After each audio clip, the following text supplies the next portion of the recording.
मित्रांनो, रात्री चमकणाऱ्या जंगलाबद्दल तुम्ही कधी ऐकलंय का?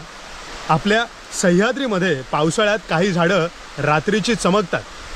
युनेस्कोने जागतिक वारसा स्थळ म्हणून घोषित केलेल्या पृथ्वीवरील एक जैवविविधतेचा हॉटस्पॉट म्हणजे आपल्या सह्याद्रीचे जंगल. या पर्जन्यवनात पावसाळ्यातल्या रात्रीच्या निबिड अंधारात काही झाडं, मशरूम्स तसंच लाकडं चमकताना दिसतात.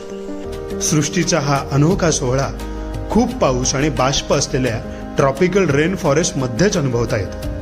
यालाच बायोल्युमिनेसन्स असं म्हणतात.